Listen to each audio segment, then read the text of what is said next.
You know, as I can, watching I would have to watch the film to answer the question as correct as possible.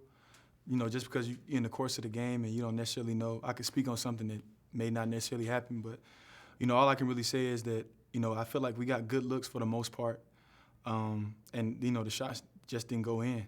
I think, like you said, we defended well. Give credit to Purdue. They fought to the end, and that's what we have to expect. In the Big Ten, every night is going to be a fight for 40 minutes, and so that's what happened. How does this team bounce back from having a 17-point lead in the second half and losing a game like this? Is it tough to bounce back from this? It's challenging, of course, but we have to learn. Go back and watch the film.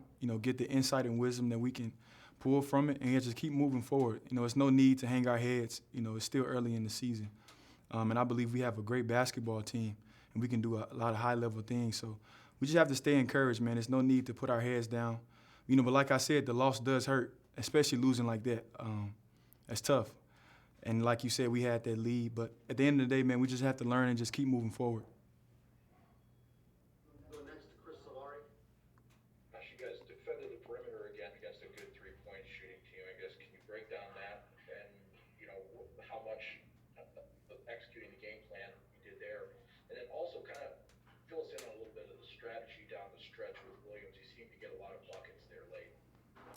I think we defended the three really well. And if I'm being honest with you, I think we followed our game plan to the T. Williams is an unbelievable player, so you have to expect for him to get some type of shots up and get some offense going. The biggest thing we wanted to do was try to contain them, and I feel like we followed our strategy well. I mean, it just ended up in their favor. In those final couple seconds, maybe the last 20 seconds after you guys got the lead on Aaron's bucket, kind of what happened there in terms of the turnover and the loose balls and the things that were going on there?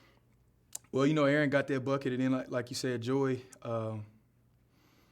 I think what happened was it was a free throw, and we lost the ball, and then.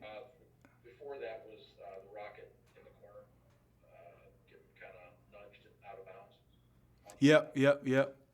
I remember that play specifically. I think, that was kind of an iffy play, but the ref, I feel like they did a great job tonight. So I can't really, call that play out. You can't say that we lost the game because of that one play. I think it was a culmination of things, and at the end of the day, man, I feel like we did the best we could do. And Purdue, they played well, they played hard, and so we just have to watch the film and really just learn.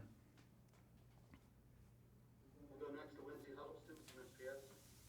Thank you. Hey, Josh, I'm just curious to know, with a game like this, do you see this having implications in the tournament later? Like, this is a game you learn from. It was very close, it's very tight, but then you get into tournament play, and these are the type of films, sessions that come up that you learn from?